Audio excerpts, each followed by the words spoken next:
एक लड़की की दर्द भरी कहानी। बात एक गांव की है जहां पर एक लड़की रहती थी।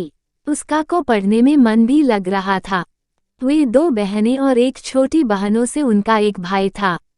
इसी डर के कारण उसके माता पिता और उसकी बेटी ने मिलकर जल्दी जल्दी उस लड़की की शादी कर दी।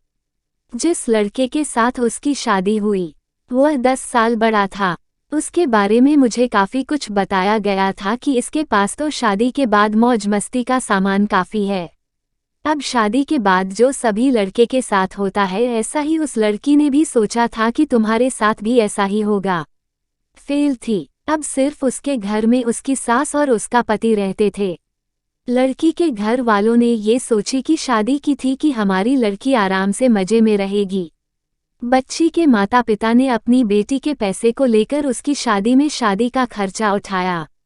अब तो डेज़र कहानी बचपन वाली थी।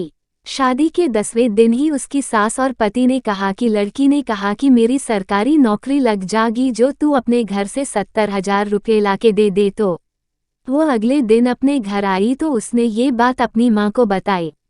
तब धीरे धीरे उसकी माँ ने अपने पिता को भी यही बात बताई। उसके पिता ने कोई बात नहीं मांगी बेटी से तो उसके पिता ने कहा कि बेटी ले जा। अब लड़के के घर कुछ दिन पहुँचे तो वे सभी उनसे प्यार करने लगे। वैसे ही उनका पैसा खत्म हो गया। ताभी ने अपना गिरगिट की तरह से रूप लेना शुरू कर दिया। फिर की बार तो उनकी हद ही हो गई कि वे सभी उसे प्यार कर बैठे। शहर और बदचलन देखने लगे। उसको घर से बाहर तक नहीं जाने देते। अभी 3 महीने पहले ही उसकी शादी हुई थी, तभी उसकी सास भी चल बसी। बस फिर क्या था, अब तो और उसकी बेटी के साथ बहुत गलत व्यवहार होने लगा। उसकी पत्नी जब भी घर से बाहर जाती थी तो वह अपने घर की चीज बना लेती थी को लॉक लगा के और उसका एक में रूम बंद करके जाने लगा। वह जब भी कुछ बात करता है तो तभी उसकी आलोचना भी करता है। दोस्तों, मेरे फ़ोन पर पैसे नहीं है। अभी उसकी शादी को 6 महीने हो गए थे तो एक दिन उस बच्ची के पिता ने अपने गांव से कहा था। ये दशा देखकर रोता हुआ उसे वापस अपने घर ले आया। घर पर आने के बाद अपनी बेटी से सारी बातें पूछी। फिर वहां पर लड़के के गांव में पंचायत भी की।